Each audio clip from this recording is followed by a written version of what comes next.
Hello, my name is Kevin and welcome to the Love Decanters channel.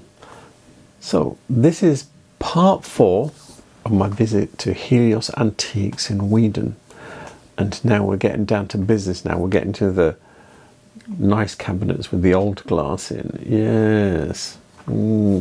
So yeah, we're getting down to business. We're not just wandering around the shop anymore. We're into the cabinets with glass in, and yeah, there's some really nice old glass in there. What more can I say? And so I have to admit, I think there's going to be a part, well, there's definitely going to be a part 5 because I've still got some film left. So yeah, there's going to be a part 5 to this as well. So, but with that said, let's get on and have a look at the film. Yeah, so this is where we get to the nice glass, and look at these facet stem ale glasses. They're really nice. And let's see if I can make this thing zoom. I've not tried this before. Yeah, look at that. Isn't that nice?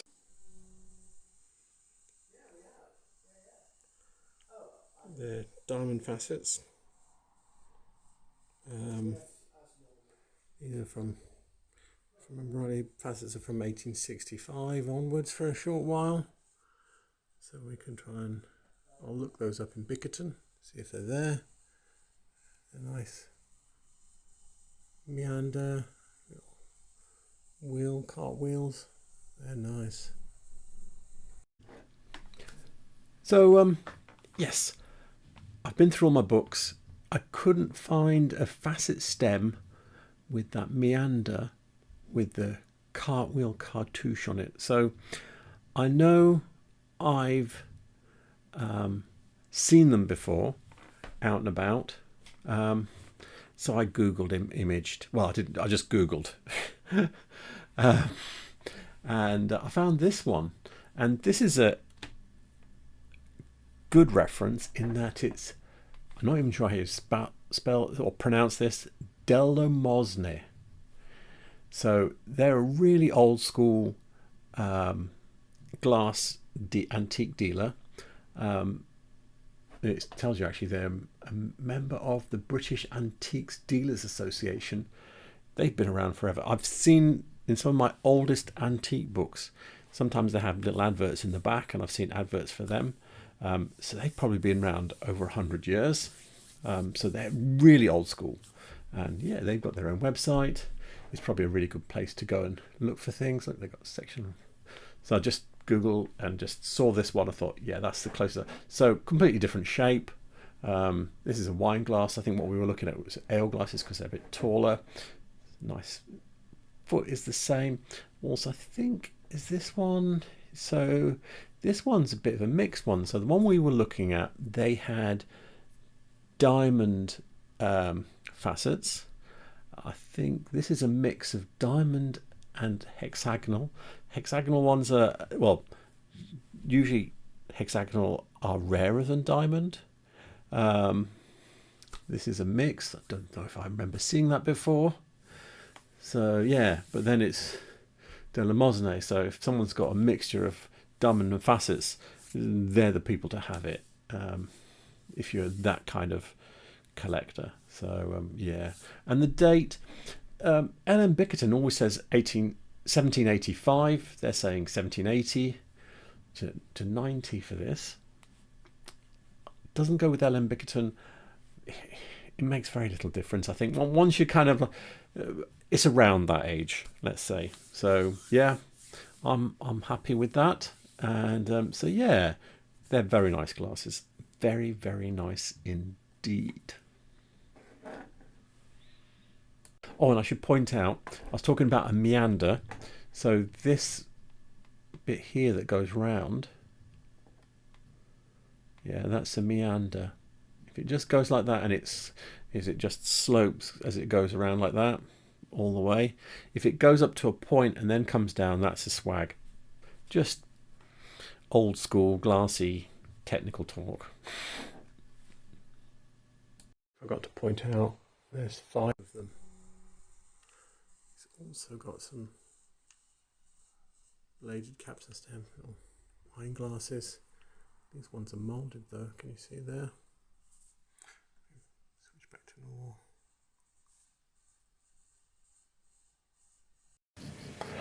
The book we're looking at is the Whitefriars glass, James Powell and Son of London, by the Museum of London. And yeah, so this is what we're interested in, is this glass here. Let me zoom in so you can get a better look at it. That one there, so it's got the same stem, same shape bowl and everything. Now this is the 1830s catalogue for Whitefriars, but I have got earlier catalogues and other books that go back to 1810 with this style of glass. So lots of people made them. However, if I go forward a couple of pages, I've got that mark there. Yeah. Here we go. Scroll across. Zoom in. Can we get across to it? Zoom in. We've got the glass here again. And yes, so this one is 1855, which is actually the last reference for this style of glass that I've got in any of my books. So I think that's about the time they went out of fashion. Now, I did find out afterwards, I had a look in the cabinet, and those glasses are not made of lead glass, though. They're made out of soda glass, which means they are imports from the continent. And from what I know from my personal experience, truckloads of that kind of glass was being imported into the UK in the 90s and early 2000s. I used to see, if I went to Newark, say, I'd see tables full of it, and it was all soda glass. And from what I've heard, so I don't have a hard reference for that, is that it's late 19th century glass, and it was the kind of glass that was being used in bars and pubs and that kind of thing. So, and there was a lot of it, and I still see it around. So yeah, it's out of period because it's soda glass. It's out of period, and it's not from the UK.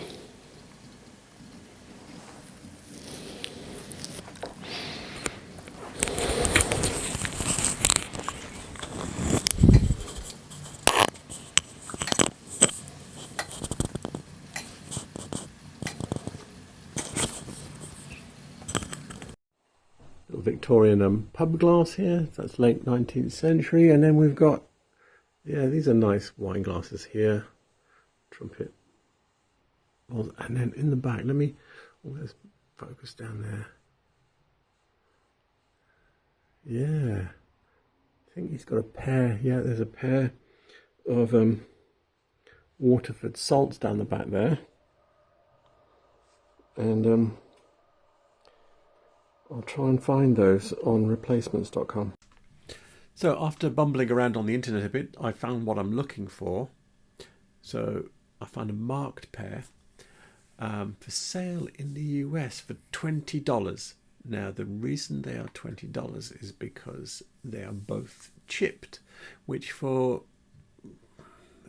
not old glass is a fatal flaw. So if these were Georgian ones with those square cut bases, I would almost want them to be chipped. In fact, I do want them to be chipped unless someone's cut them down. So that, and then I'm actually don't really want them. So I kind of, all of mine have got chips on. So yeah, that's the way they are because they're over 200 years old. However, these ones are only about 50 years old or so. So and a chip is a fatal flaw for something from modernish post-war piece of cut glass. And yeah, so this is them. You can have a better look here. If I press this here, there you go, that's what we were looking at. If I jump forward, let's go back. I'll jump forward to, I think it's this picture here, and you can see there you go very clearly the nice little etched Waterford mark. I think that's an older mark. It says 1960s on there in the description. I don't know when they did that mark, but oh, sorry, excuse me. But the newer ones have a seahorse mark. So yeah. So anyway, there you go. Definitely Waterford. A few more bits and pieces in here. These schooner glasses are a bit weird. He's saying they're 90s. They're 3-piece, so they're not your kind of like 1970s modern machine-made schooner glasses from the 70s. Yeah, that's quite a nice glass here. What else? So in the back there, look at that. Let me I'll zoom again. Look at that little monkey. So that's going to be early Victorian, 1850s, 60s, something like that. I will go through my books and try and find something like it. That is very nice. So we're back looking at the Museum of Whitefriars Glass Museum of London book, and this is the catalogue from the 1870s.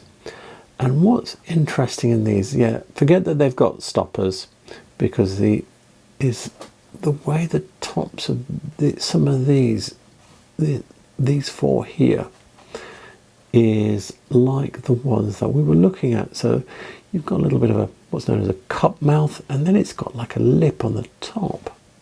And that one, and that one all have the same. This is the one that's closest in shape overall. Just need another handle like that, and it's a twisted handle. Can you see? They've all got, and these ones up here have the same tight twist as the ones we were looking at. So, and that one there, that kind of gives you a period.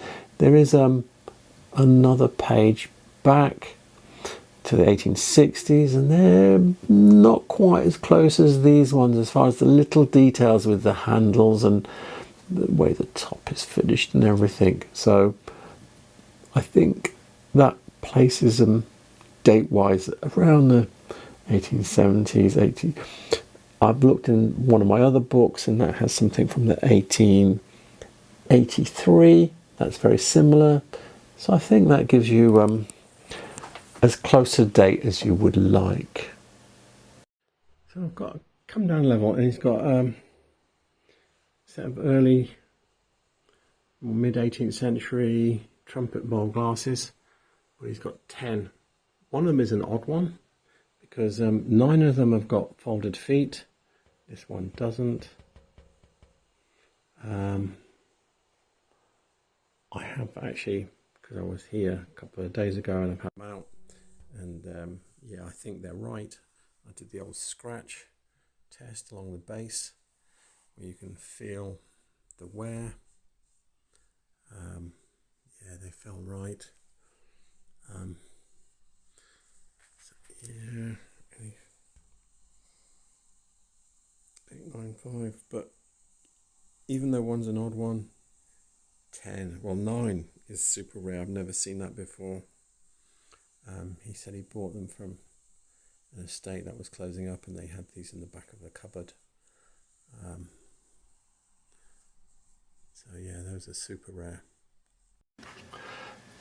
This book is 18th Century English Drinking Glasses by L.M. Bickerton, and yeah, he doesn't have any glasses that are kind of as chunky as those. He's got these ones here.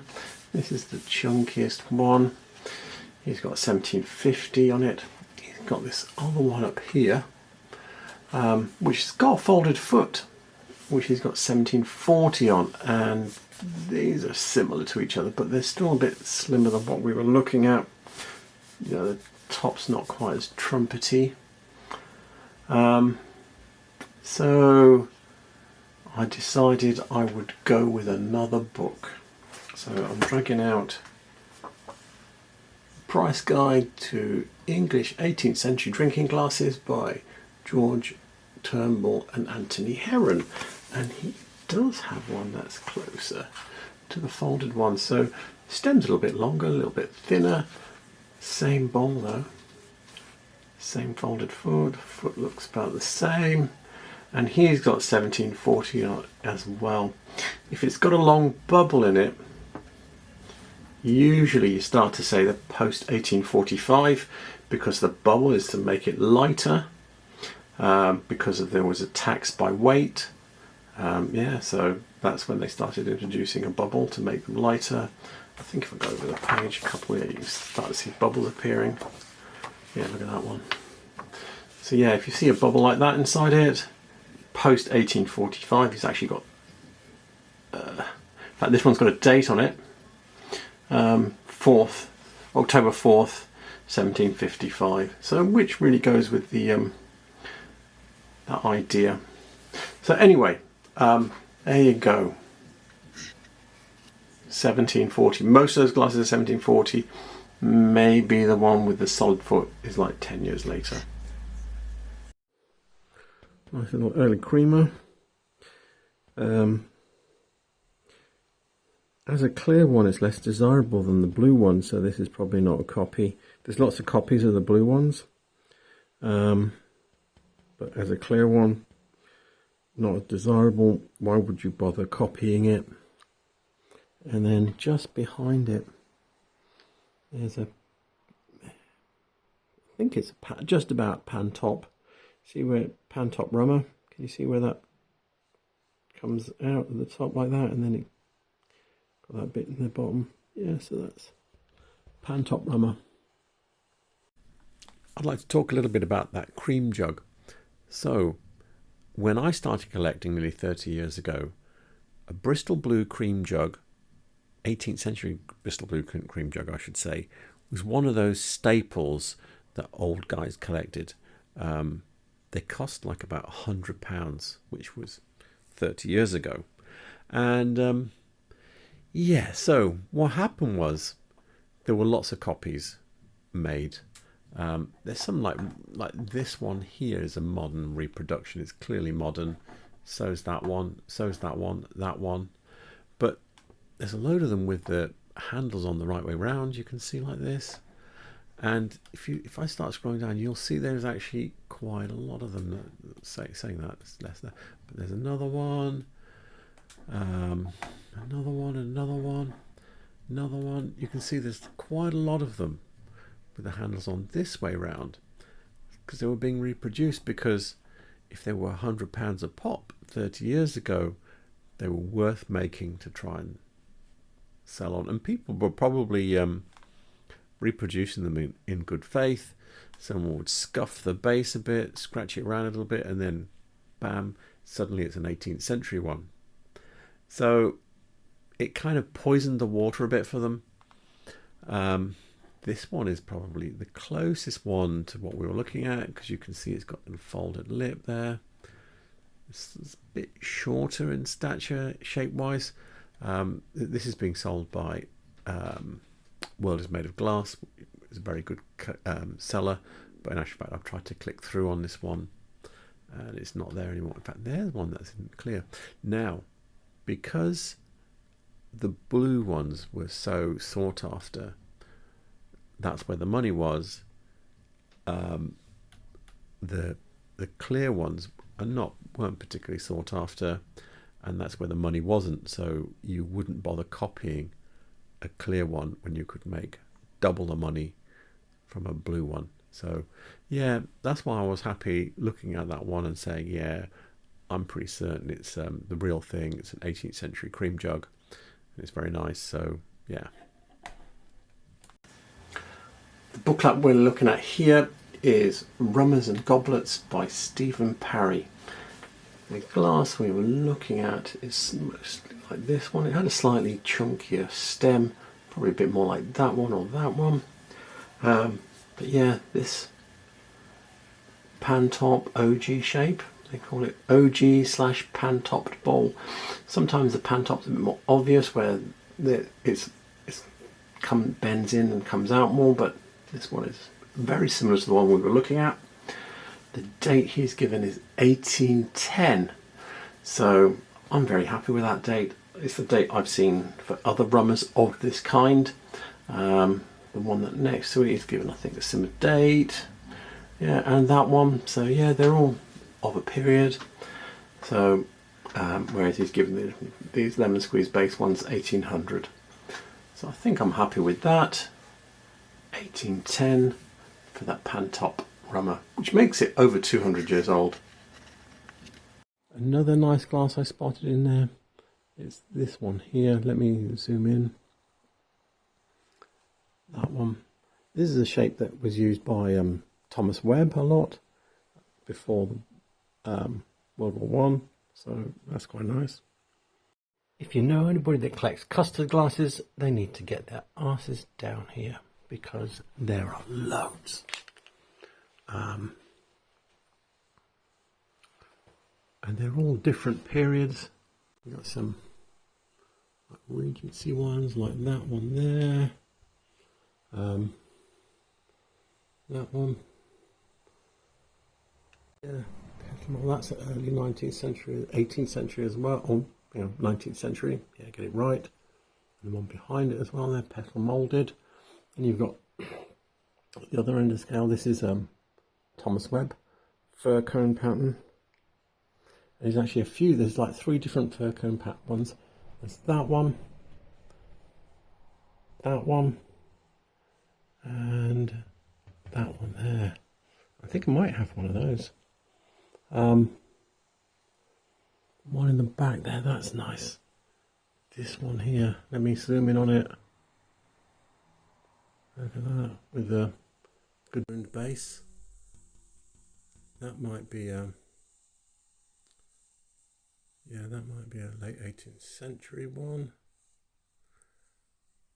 What else is in here? So many I can pick out. But anyway, yeah, if you collect custard glasses, you need to come and have a look. What we're looking at here is a Thomas Webb advert in the supplement to the Pottery Gazette from March 1906, and it's for the fir cone suite.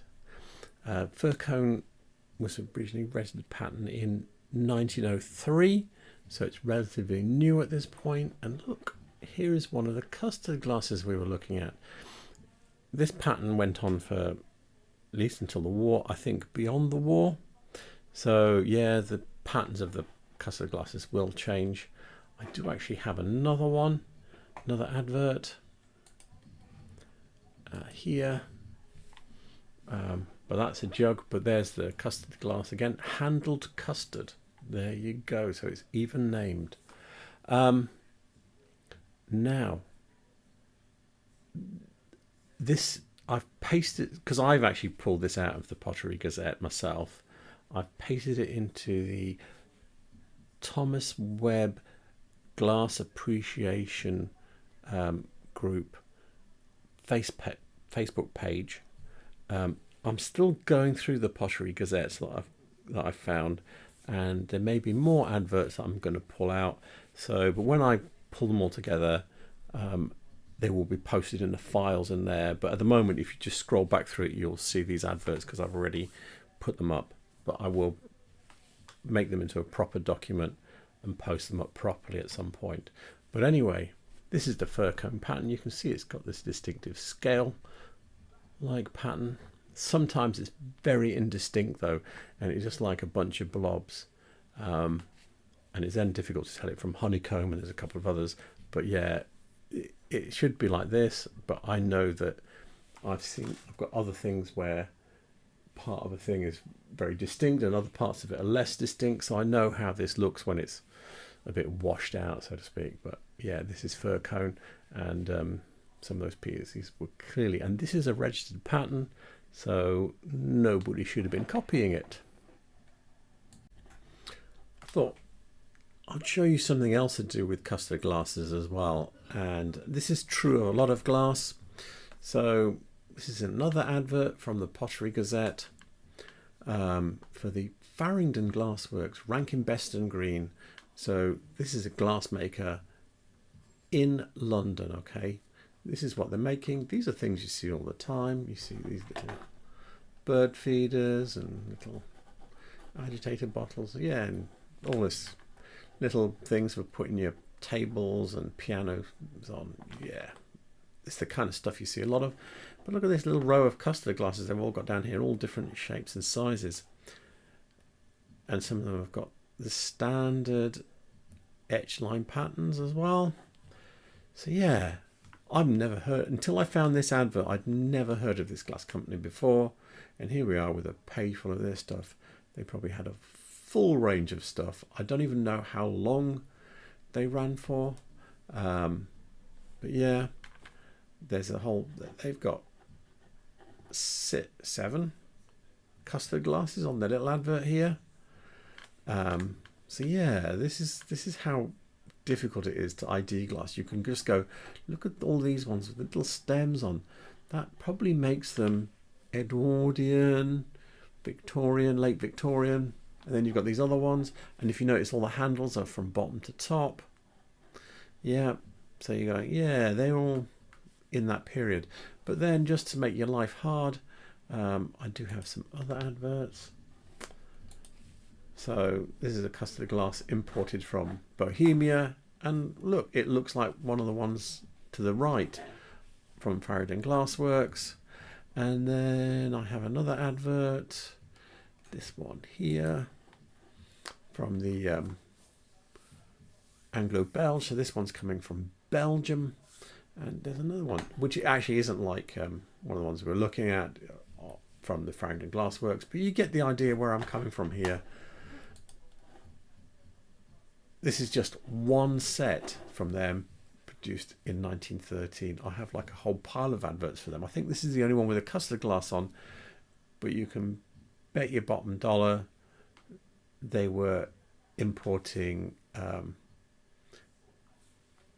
glass by the ton, because I've got like a dozen adverts for them in the Pottery Gazette, and all different glasses. A lot of it would be what I would have previously thought was English, but anyway, that's beside the point. Yeah, a lot of people make custard glasses. I don't know why. Yeah, I don't know how popular that was, but it went on for a very long time. So you're probably talking till after World War One sometime, going right back into mid 18th century, I think. So anyway, there you go. I've come down another layer. There's a few more custard glasses in there. There's a jelly glass. There's a nice, this is what I like, this one here. Let me zoom in on it. That one. It's a little focus on it. Focus, go on. Petal moulded. It's like a miniature rummer. Yeah, so that's very nice. Zoom back out to normal. Yeah, there's a lot of glasses. There's none that's of the others that are jumping out at me. This looks like it might be John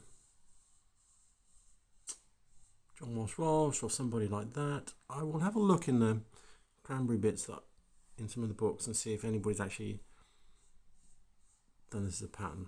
But we do know that some people in Stourbridge were basically making cranberry in their backyard, so don't hold out too much hope. So we're back with Rummers and Goblets by Stephen Parry, and this one here is what we're looking at. So it's a miniature version of these. It's probably more like this size, but this Powell moulded OG bowl, engraved border, blah blah blah. 1800 is the date he's got. I've seen dates 10 years either side of that, so yeah, 18th century is probably okay. I think, yeah, it's fine. In fact, this looks like an 18th century frieze on here to me anyway. But anyway, that's saying, yeah, I think saying 18th century is just about okay. Here's something cool. I think this might be an 18th century leech glass. Let me zoom in, get closer. Can you see it's got a folded foot? I've never seen one quite like that. The little frills up the sides. That is quite nice. So back in the day, if you were ill, one of the cures was to get some of your blood out of you. Yes, that's going to make you feel better. Of course it is. And there was a few ways of doing it. One was just to nick a vein, let some of your blood out that way. Another one would be to do something called scarify you. They would have a device with a bunch of razor blades loaded in it. They'd stick it against your skin and it would punch a bunch of holes in you. Yeah, that would really make you feel better. And the other one was to put leeches on you, so suck your blood out that way. And the leeches would have to be kept in a jar, and then when they were going to put the leech on your skin, they'd put it into a little cup, put that on you. So I've been having a look around to see, can I find a leech cup like that one? And yeah, so these are little cups here, but they don't have a foot and a stem. They got some big leech jars, and you can see they have this distinctive folded back rim. And I don't know, that doesn't look like, it says that's a leech. I don't know about that, but anyway, so there's one with a foot. There's a few with a foot here, I think. I think there's one with a folded foot somewhere. I've seen it. Some of them have got this funny folded foot where it comes out like this and it's folded back on itself on the outside as opposed to the inside. Yeah, I can't find it. I must have missed it somewhere. But anyway, you get the idea. This is the shape of the bowl, usually of the cup. And whereas that, look at the size of that one. That's a jar. You'd have quite a few in that. You know, I don't know how you'd scoot them out and get them into the cup and then put them on your skin and all that. I don't want to know, you know. But anyway, that's what I think it is. I've not seen one like that with a little fancy ribbling on the outside. I've seen others out and about, usually a bit newer than that, but without a folded foot. I think that's an 18th century one, and I think it's nice and early, because usually when you put something in and you have an idea of what it is, you'll see something. The older it is, the less likely you are to find it, or you might find a one. But I'm not finding any here. So anyway, that's what I think. I could be completely wrong, of course, but that's my thoughts. So yeah, I hope you enjoyed me delving into the old school books, explaining some things about the history of glass making, showing you some new references that I've been creating myself, doing my own research. Yes, I have been. So yeah, I hope you like that. There will be a part 5, so there's quite a bit more to go. And yeah, so all the references will be in the description below. All the contact details for Helios Antiques will be in the description below. And please remember to like and subscribe. Yeah, that's the 3 things I've got to say, and it's always a problem. But anyway, thank you for watching. Have a good night. Good night.